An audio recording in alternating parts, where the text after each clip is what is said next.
All right, you all know about January 6th. That's where the rioters broke into the Capitol. But did you know that a couple of weeks before that, something very similar happened in Oregon, but the result was very different? So we're gonna bring on one of the top experts in the country about this to talk about it. Eric K. Ward is the executive director of the Western States Center and senior fellow with the Southern Poverty Law Center. His expertise is authoritarian movements, hate violence, etc. In fact, he's the 2021 Civil Courage Prize winner, the first time in the award's history that an American's won the prize. So Eric, honor to have you here. Thank you for joining us. We appreciate it. Cenk, it's a pleasure to be with you. Thanks for having me. Absolutely. So honestly, I hadn't heard about the Oregon story. So you wrote about that, and that is really interesting. Tell us what happened there. Yes, the short end of the story is about 2 weeks before January 6th, here in Oregon, where I reside, in the state capital, there was another attempted insurrection. A state legislator actually worked and coordinated with alt-right and white nationalist activists, and he attempted to give access to those individuals in the state capitol in the midst of a major vote. It resulted in state police officers being injured as they maintained the space to protect state legislators. But the good news on the end of this story is that that state legislator was held accountable. Several months later, he was expulsed from government. He was expulsed by votes from both Democrats and Republicans. And in fact, the only person to have voted against his expulsion was State Representative Neerman himself. It is a testament that here in the West, Republicans and Democrats, despite the deep divide, despite the deep suspicion, still joined together, looked at the evidence rationally, and gave this person a choice to resign or be removed from office. And ultimately, he was removed from office. It is one of two stories here in the Pacific Northwest. In fact, we might argue to say, Cenk, that here in the Pacific Northwest, two elected officials have now been held accountable for their relationship to armed paramilitaries and illegal activity. And we hope it serves as a model to the rest of the country. So it didn't, of course. And the National Republican Party has fought finding out what actually happened on January 6th, the opposite of what happened in Oregon. It was a state rep who let the rioters in. There was an investigation. They found out what the facts were. They assigned a responsibility. And at the national level, every attempt at doing likewise has been blocked by nearly all of the Republicans. There's a couple of Republicans that recognize the danger of the situation, and they are greatly derided by the rest of the Republican Party. And of course, the fish rots from the head down. It's Donald Trump who's saying, do not investigate the January 6th guys, and that they're American heroes. And today, in fact, there was a news story, Eric, that Donald Trump, when asked about the hang Mike Pence chant, justified it.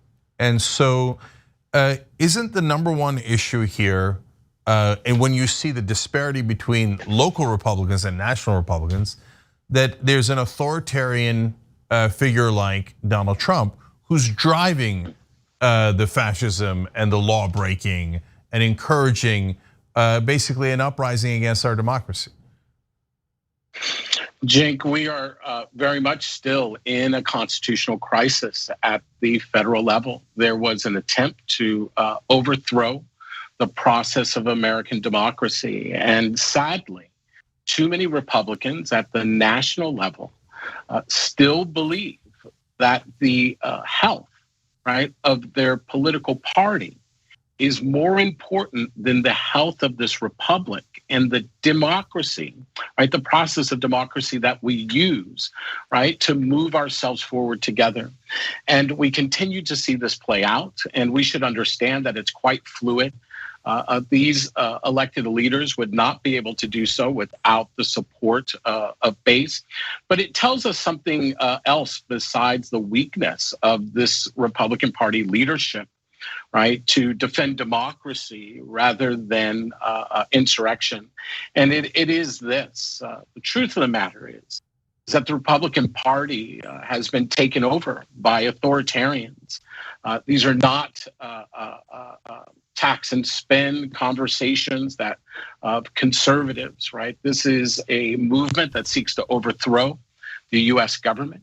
It seeks to overthrow the United States as we know it and to put into its place an authoritarian regime based off of a racialized idea of white supremacy. And it's quite dangerous. And I would just say this, the results during the elections that just took place are still signs of warning that we must take this seriously. And we should work with those Republicans who are serious about preserving American democracy. And we should seek to hold accountable those who attempted to damage our democracy, who injured 140 law enforcement officers, who have pitted this country against one another. It is time to bring them to account. So yes, that gets us to what can we do about it? So look, Donald Trump considered martial law before he left office. They had a 3-hour debate and they would have invalidated, according to Mike Flynn, who was his former national security advisor, suggested invalidate the election, declare martial law, we'll live under military rule, and then we'll redo the election and we'll win, right? So that is a flat out coup attempt, a military coup attempt. And Trump debated it for 3 hours. Now, the reason he didn't do it is, by the way, every other advisor said, we will quit and we will blame you. And this is, no, you cannot end democracy and America right now. But they had a very, very serious debate about doing just that. And it looks like now Trump regrets that he didn't do it. And so he's egging on further violence and you're seeing come to fruition. There's dozens of stories. The guy with the truck filled with explosives that he said drove to Washington threatening to kill people. The guys who planted the pipe bombs at the DNC and the RNC. The guy who sent the bombs earlier when the pipe bombs when Trump was in president. And constantly the Republican Party talking about Second Amendment rights and kill the government officials that come to your door. Now over 30% of Republicans say it's time for violence. And so this is what fascism looks like, right? And we saw in Germany how they couldn't stop it. So tell us how we can stop it. Yes, so we have to understand that the violence that we are seeing is very real. What began on January 6th in Washington, D.C. has not gone away. It is happening in communities around the country. And the targets are school board members, educators, health workers, and marginalized communities. Here down in Houston, we're all aware of the attempted arson on a Jewish house of worship. The list goes on around the country, and you're right, from attempted bombings to killings, intimidation, and harassment. So here's what we do. We have to understand that democracy, right, is the fear of authoritarians. The idea that people can decide their own affairs, right, based off of community, right, rather than the false notion of race is terrifying. So we have to begin to move forward and to practice the future. The practice of future means letting go of some despair. We just had a very hard election cycle that occurred, and we should take away from that election cycle that voter turnout and protection of the vote is the #1 priority in this country. The Republican Party that has been taken over by authoritarians understands one thing, that they cannot derail the United States of America through the legal protection of the vote in this country. Data after data, despite what occurred in this election, tells us several things. One is that Democrats are actually gaining seats, right? And this is why redistricting has become such a challenge. The Republican Party understands at the federal level that the majority of Americans seek an inclusive democracy, one that is grounded in accountability and transparency and opportunity rather than division. This is why they're focusing on state races to gain control of governorships, because that is one way of derailing democracy. So look, we have to stay mobilized in this moment, and we can't buy into the Republican despair, right? That their victory is inevitable. It's simply not true. But how they do win is through manipulating the vote, suppressing the vote, and intimidating us through political violence. And so we have to demand that the federal government, state governments, and local governments step up and defend democracy in this moment. And we do that by ensuring that they hold people accountable in civil and criminal court for engaging in physical intimidation in this moment. The protection of the practice of democracy, right, is the number one priority in this moment. We have to take it seriously. We have to begin to mobilize. The American public has to be heard. The big lesson from the elections that occurred a week ago is simply this, that when we demobilize, democracy suffers. So we have to stay engaged in this moment. We have to understand, right, that the authoritarian fight against America is not over yet. But Eric, yes, that's what we as citizens and voters have to do, but it's not really on us, to be honest, right? And so we believe in democracy. So the Republicans won in Virginia. Nobody's threatening violence over it. Nobody's lying about it. We're not like the other side. It is not 50-50. We believe in democracy. They don't. And so, but the problem is fascists usually win when the other party's incredibly weak. And we have a situation now where the other party's incredibly weak. So they're passing restrictive voting laws all across the country in red states. And you could undo those with a federal law. One is proposed, but the Democrats cannot pass it. They will not pass it. It is the bare minimum to fight off authoritarian government.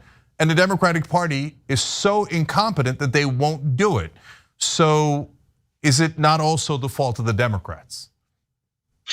The Democrats have to end the filibuster. It is time to defend democracy, right? Not administrative rules that have no constitutional meaning in this republic that uses democracy as its process of decision making. Eric, thank you for joining us. We appreciate it. Thank you, Jake. A pleasure to be with you again.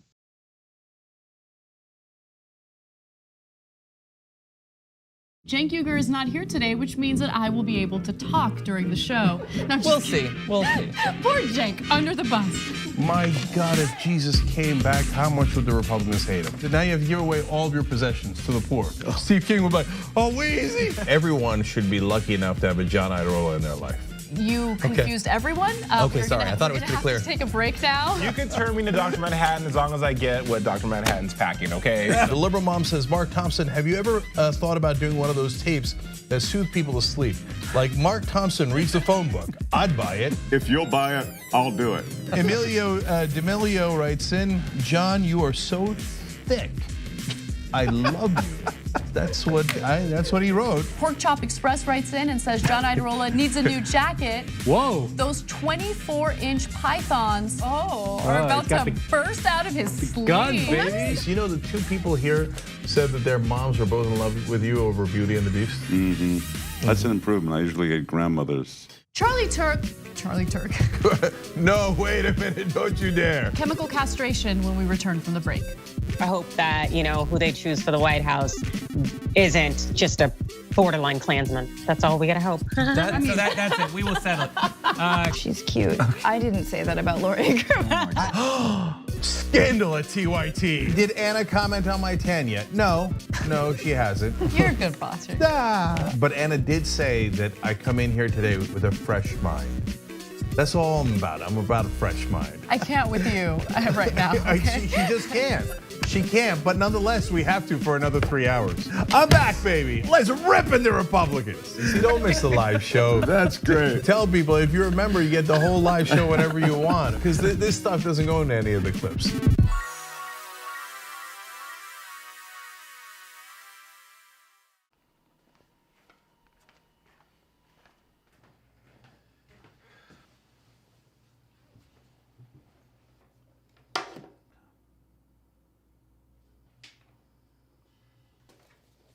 Welcome to the Damage Report. I'm John Idarola. This is gonna be a big one. Meanwhile, in the Arctic, you know where this is going.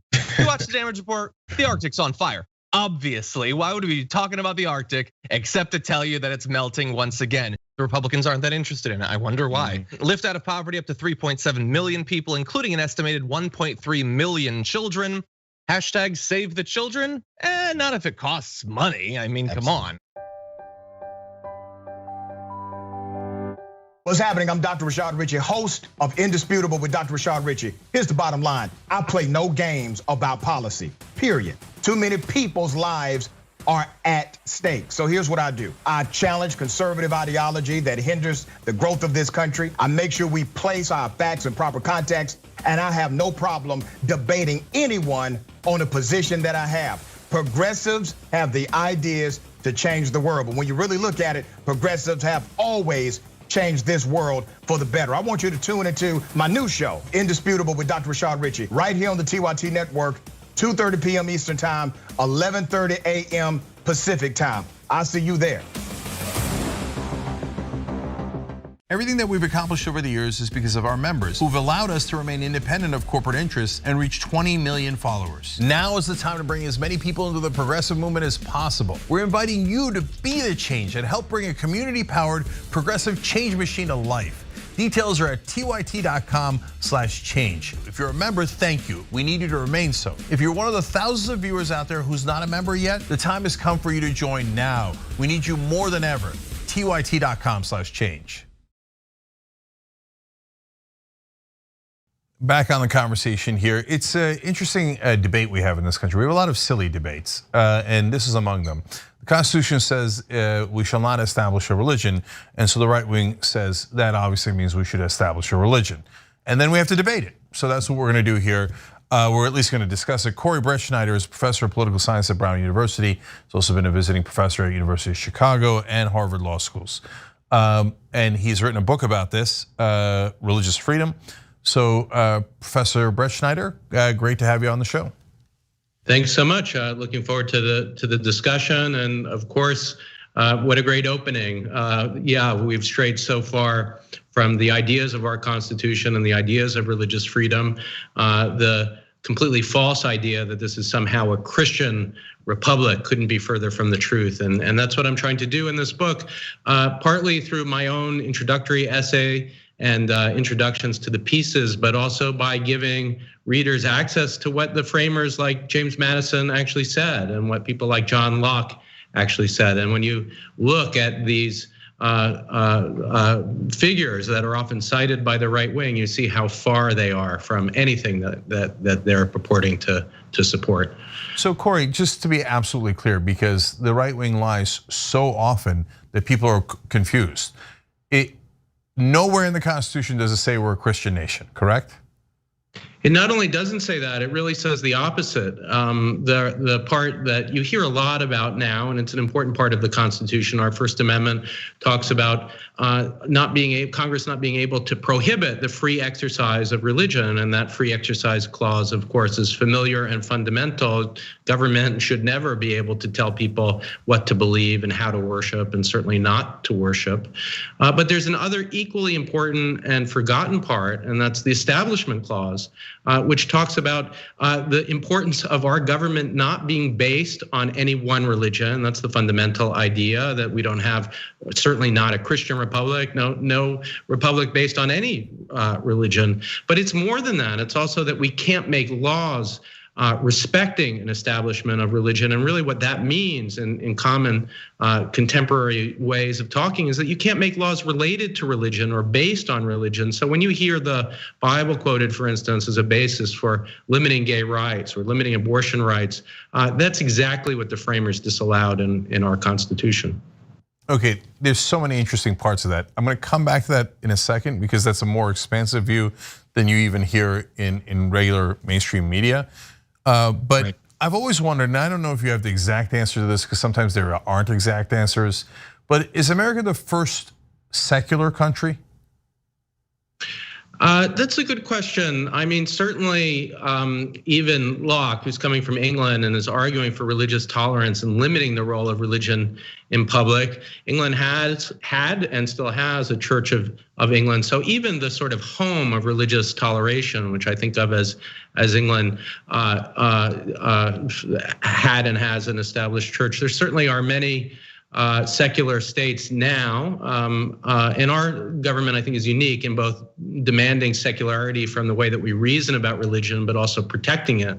And many secular states, France, for instance, don't really protect the freedom to practice religion at the same time. But I should know the answer to whether we were the first, but I tend to just be a little cautious in claiming that. So I'll have to get back to you on that one. Yeah, okay, I appreciate that. But the idea remains the same.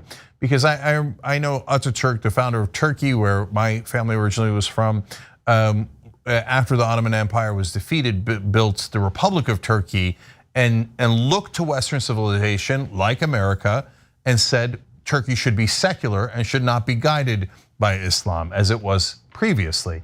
So America and the UK, as you point out, because I hear the right wing talking about Western civilization all the time. Reality is the Western civilization is the one that brought us secularism in the first place, right? And the separation of church and state.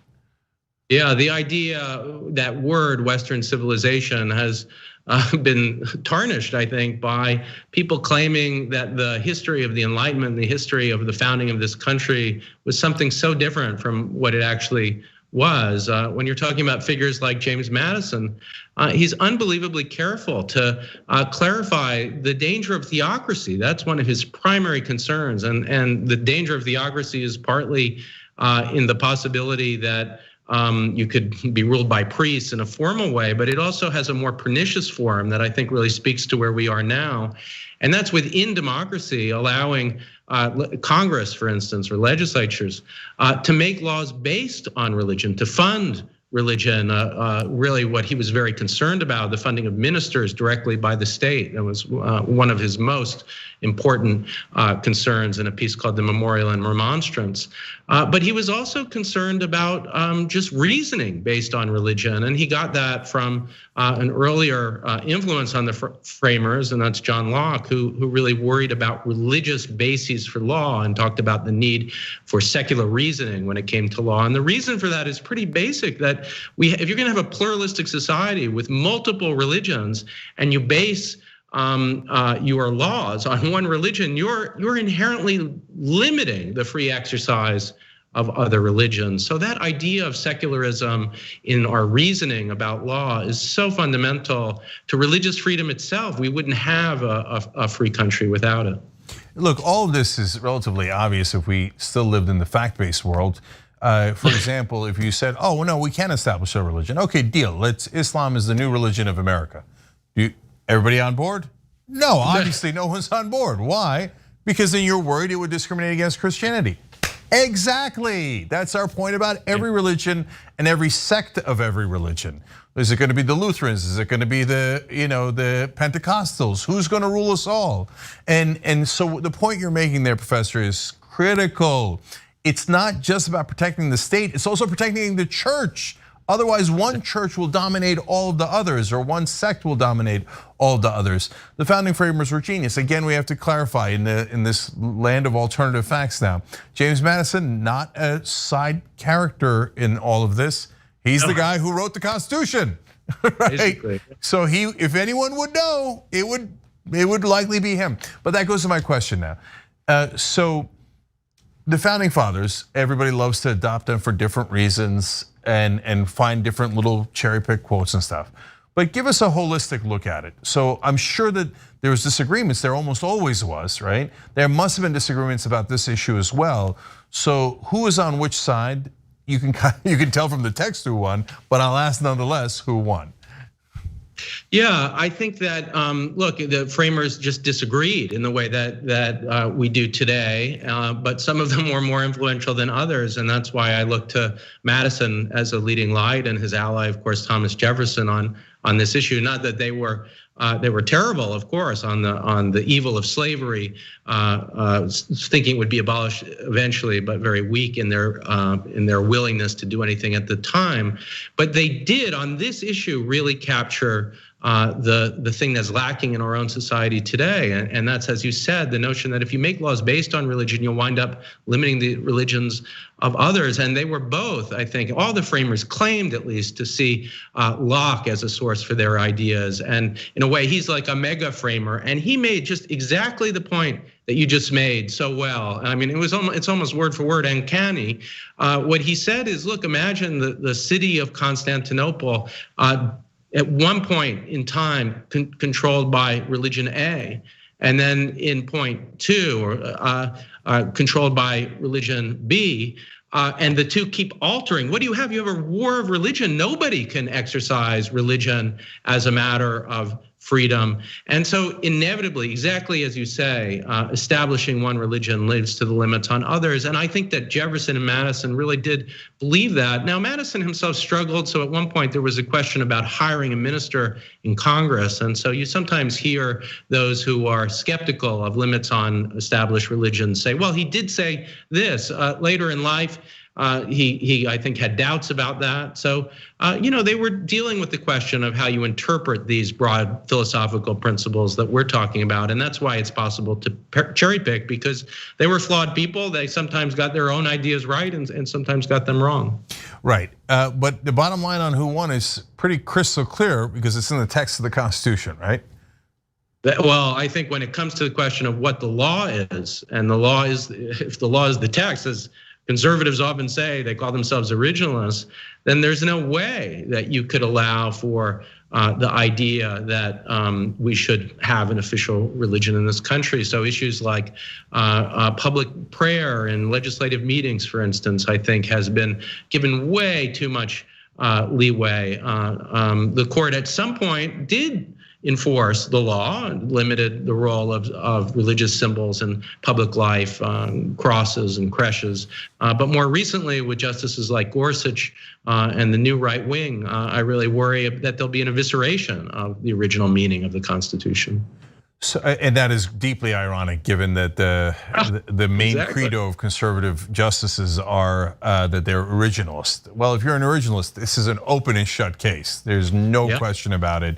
If you believe in the plain meaning of the text, another conservative principle in judicial philosophy, open and shut case. You shall not establish a religion. What part are you confused about? You shall have no test for public office, no religious test for public office. It's not at all unclear, not 1% unclear. All right, Professor Corey Brettschneider at Brown. The book is called Religious Freedom. Thank you so much. We really appreciate it. Real pleasure. Enjoyed it very much.